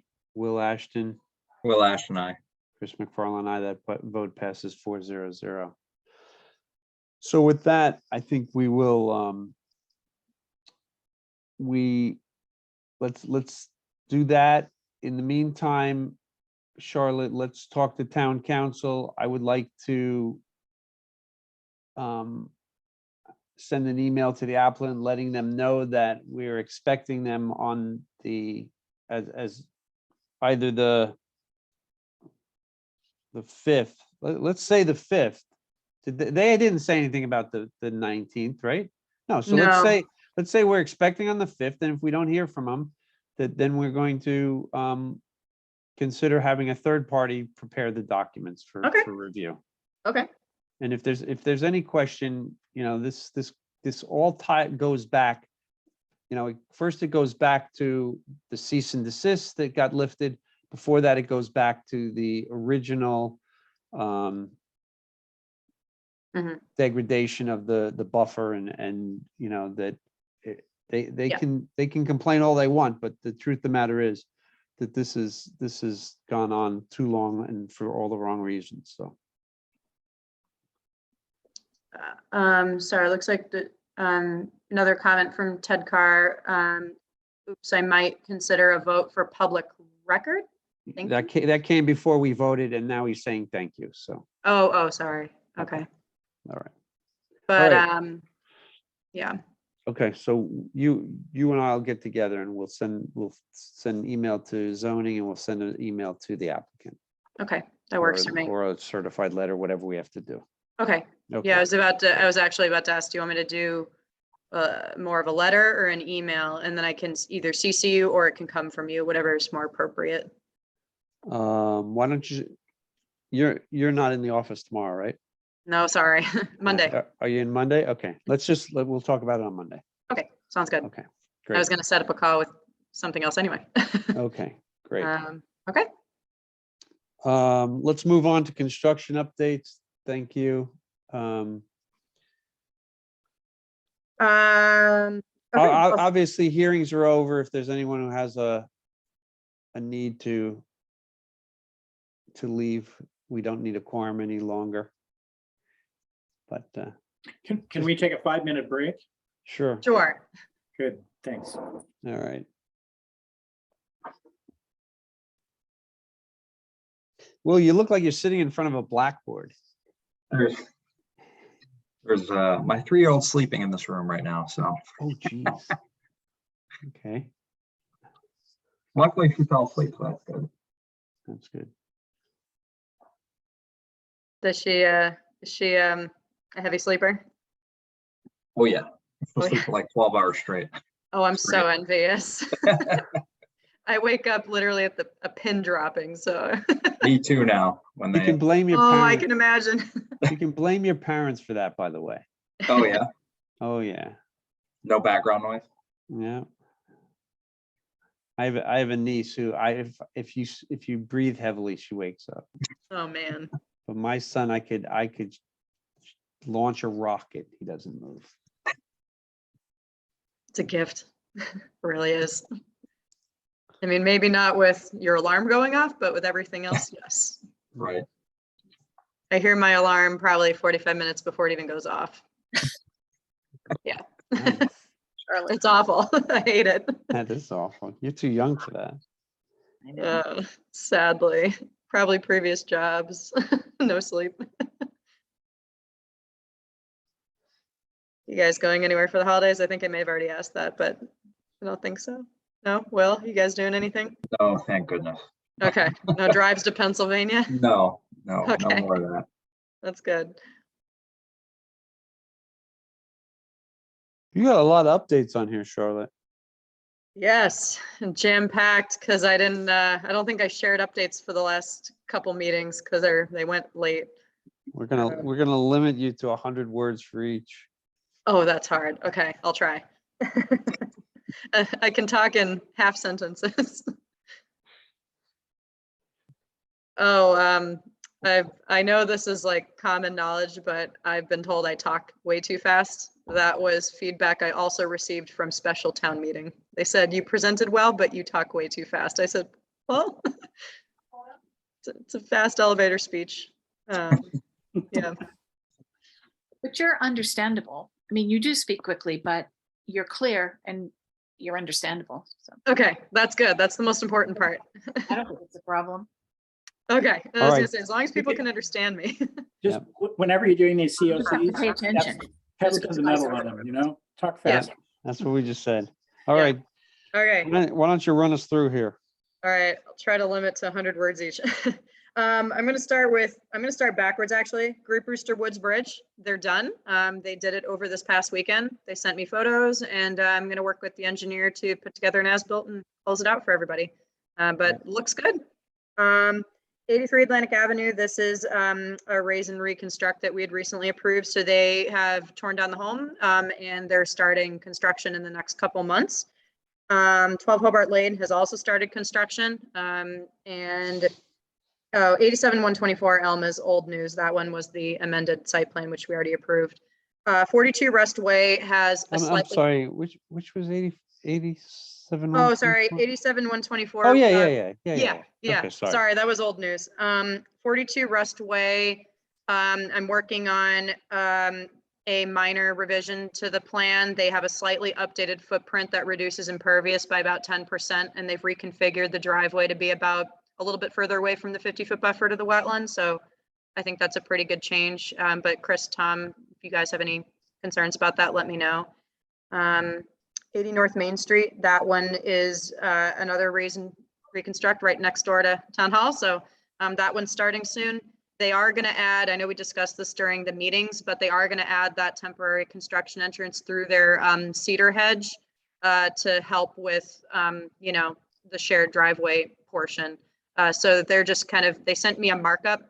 Chris, Tom, I don't know if you guys have any concerns about that, but I don't have any. I sent you some concerns. You did? Not- Okay, Not concerns, just some Okay, comments. conditions to make sure. okay.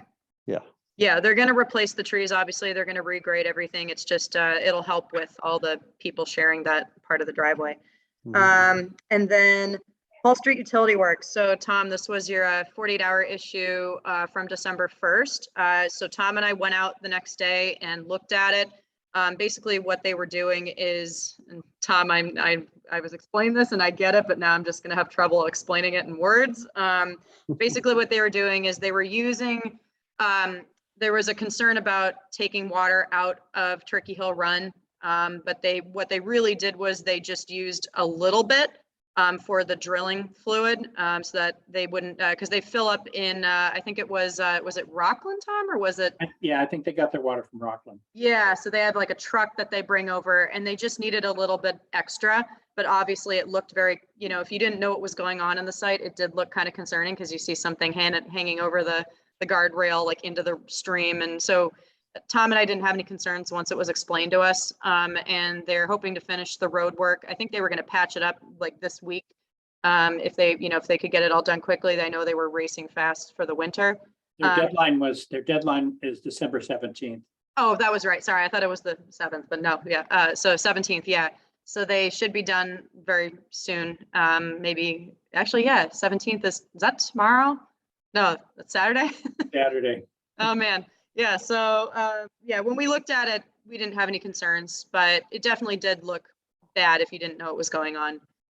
Tom, anything else to add?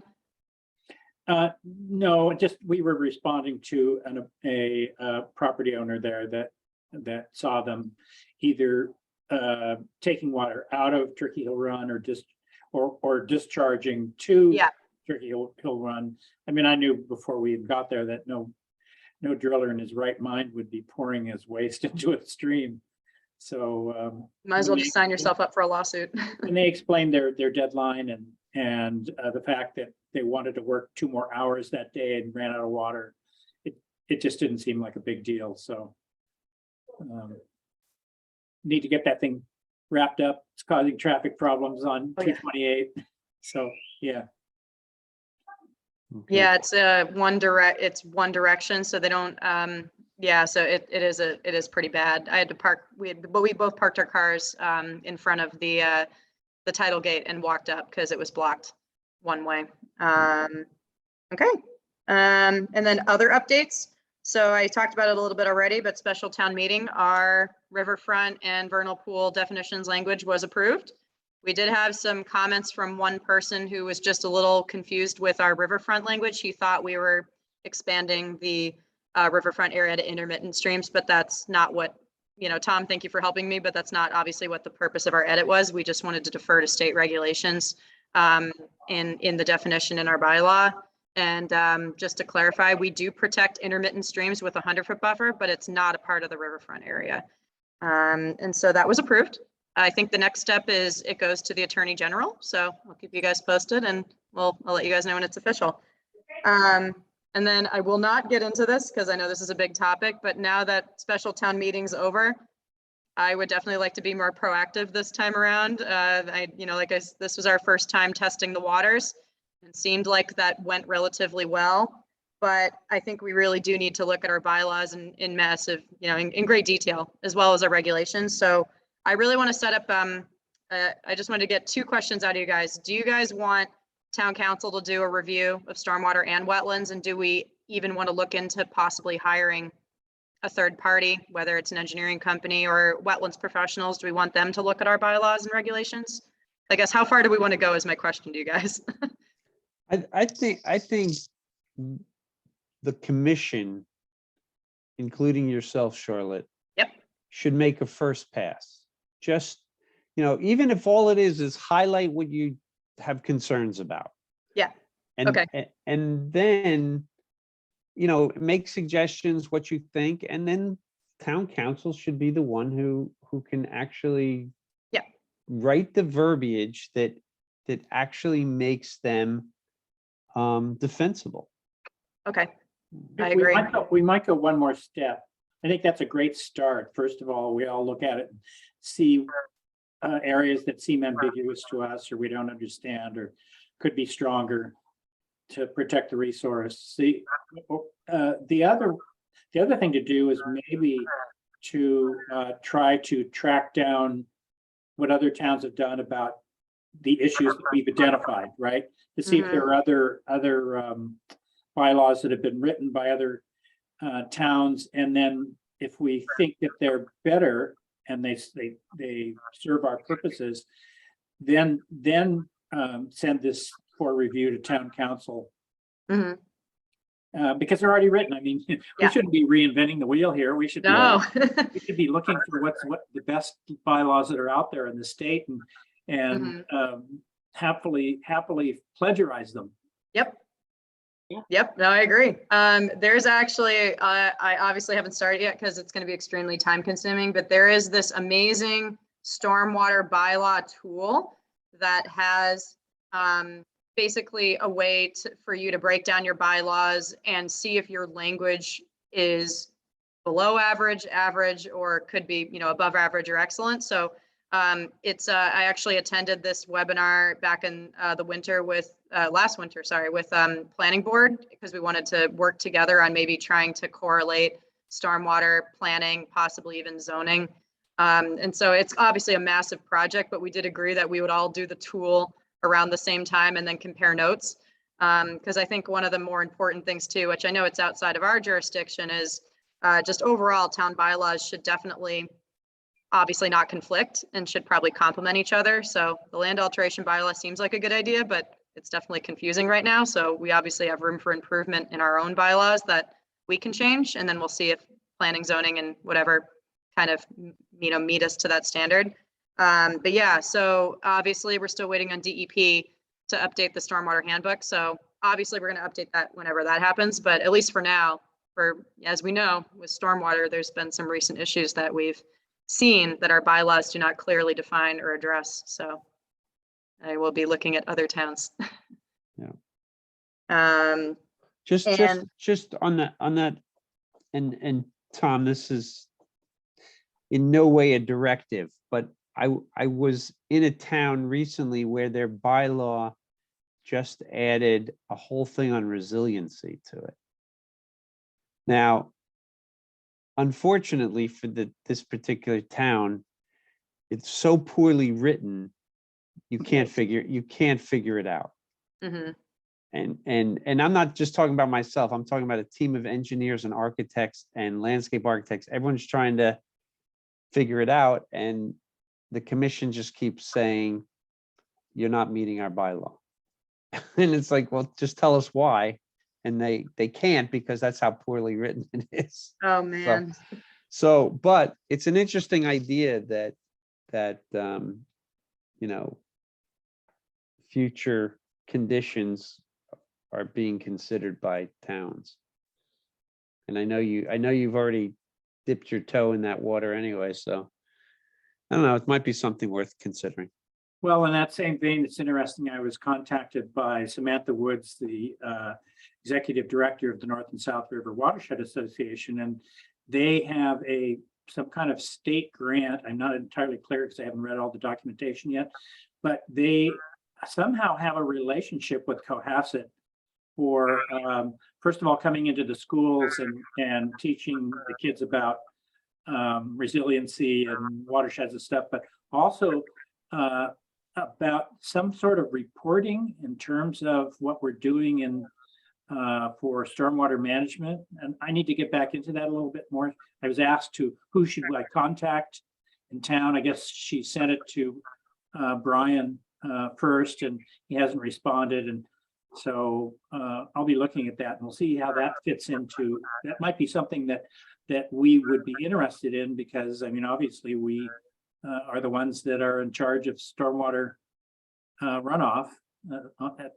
So maybe there's something there that we need to do to either comply with the state or take advantage of help from the state.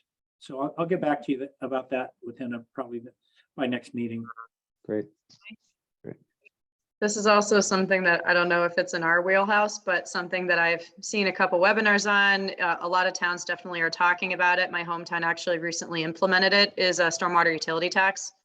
So like taxing properties on the amount of impervious on their property. And it's usually obviously subtracting the footprint of your home within a certain degree. So like driveway, patios, cabana places, detached garages, you know, all the stuff that we see on these lovely, amazing, expensive site plans.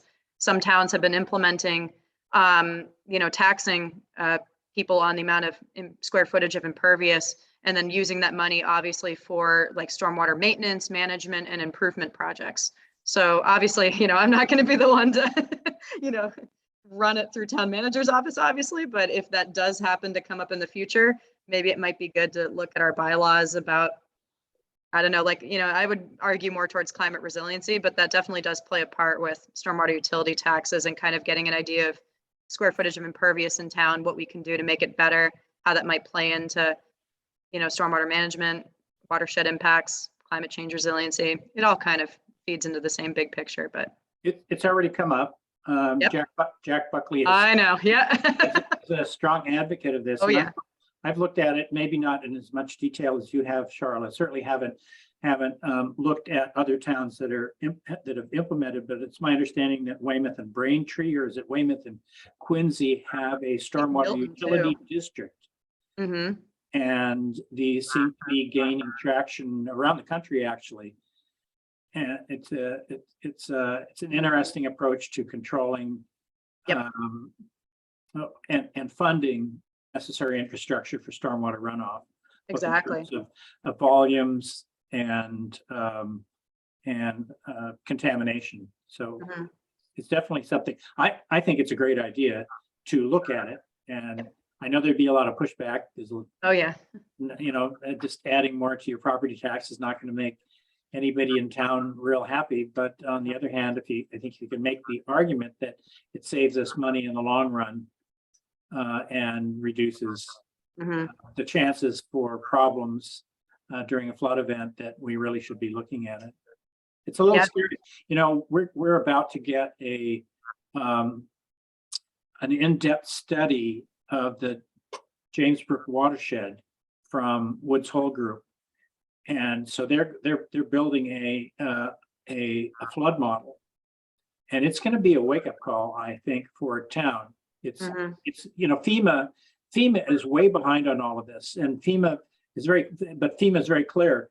These maps are all based on historical flooding. They do not contemplate anything that's outside of what's already happened. Well, we've only been looking at flooding and mapping it for 150 years. So you can imagine that these floodplain maps are probably don't cover every possibility. So this is what we're going to get, I think, from Woods Hole Group. They're going to go beyond what FEMA does. And I think that all those FEMA flood zones that we're looking at are going to be encapsulated in larger polygons that show a far wider risk in town than we think by looking at the FEMA maps. Mm-hmm. Yeah, definitely. We'll also keep everyone posted on the Woods Hole reports, because I think it really has a lot of stakeholders, and a lot of people can obviously learn a lot, benefit, and, you know, yeah, I think it's going to be a great step in the right direction. So bylaw stuff, I will definitely, I actually did receive a Word version of the rules and regulations for wetlands, which saves me dozens and dozens of hours. I'll still double check it, but I need to do it for stormwater. So once I have a lot of those documents, I'm going to put them all in OneDrive for you guys. I think I did it for the bylaws already, but I'll just create a new folder and everyone can go in and, you know, add their comments, edits, and I'll definitely mark up, you know, the plans. I already have several edits. So I just need to, you know, hopefully with the winter, I'll have a little bit of downtime to do that. But I think we should definitely start thinking about it now, possibly for the next town meeting, so that we're not just coming up with something last minute. Okay, great. Cool. And I'll start with 15 Whitehead Road first. I did receive a call from an abutter that, chainsaws being cut, cutting down some trees and stuff. So we did go over to the site earlier this week. From what I can tell, they're barely staying outside of the 100-foot buffer to the wetland. However, what they're doing is they were cutting down a lot of low-level underbrush. So unlike some of the other violations we've seen, it's not like these people were uprooting trees and cutting down. So it's a beech grove that's outside of the 100-foot buffer. And so they were cutting down a lot of the saplings and the suckers and, kind of putting all that in a pile. And they were kind of maintaining that or cutting it all the way up to the ledge outcrop to where the house is. However, just measuring the square footage of the areas, it's over 5,000 square feet. So I did reach out to the property owner. I want to kind of get a better idea of what they were doing. So I don't know if we consider that clear cutting, if they're just cutting like the baby saplings and the suckers around the big trees, but it still is concerning. So I don't know. I wanted to get your guys' input on that because yeah, it doesn't look good. It's a huge, these Whitehead Road properties are very long, narrow. They kind of, angle out towards the water, probably so that you could have a water view, but there's a huge wetland system, obviously, and then a salt marsh, and then the beaches out there. So it does look concerning, but it's not like, again, that they were uprooting trees and cutting down all the big beech trees and everything, but still it's cutting a vegetation, which is defined in alteration in our stormwater bylaws. Shouldn't they have come to us with an RDA to begin with? Well, it's really tough to determine, but yeah, they probably should have, because the work, I've located the wetlands flags and we walked out about 100 feet and they weren't going past that, but I told them, I said, do not go any closer than where you already are, but it would have been good for them to probably submit an RDA. The contractor was actually Granite Links, people that maintain the golf course, Granite Links. I don't know if anyone's ever heard of it. Very beautiful. Yeah, so they, I did tell them about, but you have to worry about the other part of conservation's jurisdiction, which is stormwater and altering 5,000 square feet of land. So I will look into this more, and I'll probably give you guys more of an update once I have a better idea of the facts. And I'd probably want to go out and almost measure it myself, because it doesn't look good. But again, it's not like they were uprooting everything and regrading and, so still. But yeah.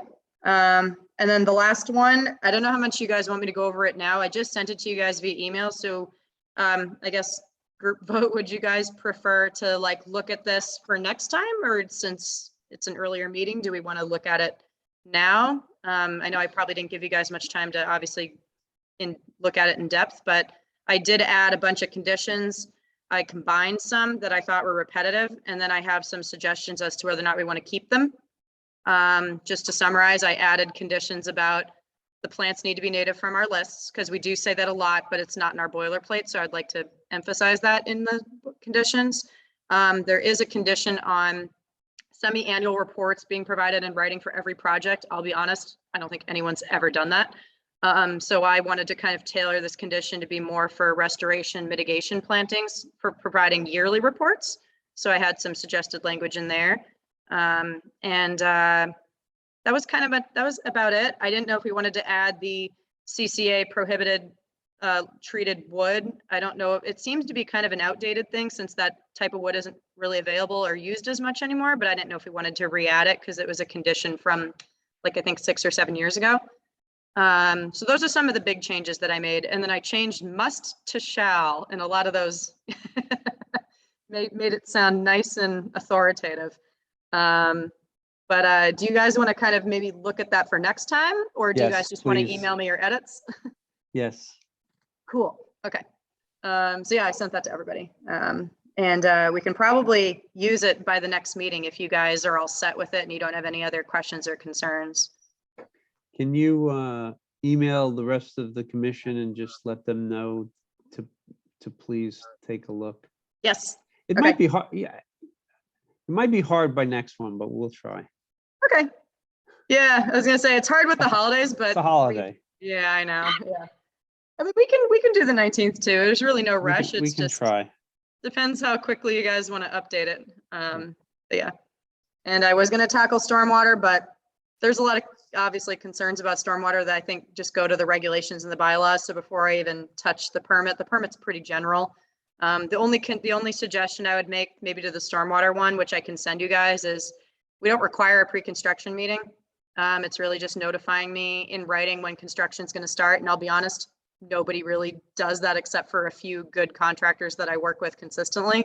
So I would really like to put a condition about a pre-construction meeting just to inspect erosion controls mostly. Yeah, I thought that was a condition. It is in the order. It's not in our stormwater permit. Oh, okay. Yeah. So I would like to add that to the stormwater permit. So I'll send that to you guys. That's the only edit I have for now. The rest of the edits kind of pertain to our regulations, which we can fix later. That's Okay. mostly it for me. Any 48-hour conditions or discussions? Tom, we had one on Howe Road. You can't believe the water that came out of my tap when they got our water going again. Oh, I bet it was- no. It looked like a Beautiful. chocolate milkshake for a good half an hour. Yeah. Ew. And I had the common sense not to run the hot water. Yeah. To fill my hot water tank full of that stuff. So I ran the cold water for a long time. What a mess. And as soon as it got on tile, it was really hard to get back off the tile. It was just ugly. Mm. We had Um, we had a water main break in our area in the like early fall, same thing.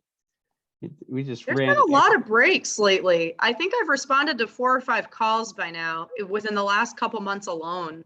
And Yeah. it's like, I guess, are all our mains just really, really old whenever anyone tries All to that do cast anything? iron pipe is starting to give up, you know? It's probably Yeah. been there- But that water line on Howe Road's probably been there since 1955. Yeah, they said it Or- was. Or even older than that. Mhm. So yeah, just to give a 30-second update, Tom obviously called me because it looked like, dirty water was being discharged into the road. We weren't sure if this was another Jerusalem Road 2.0 with sewer, or anything else or any type of contaminants.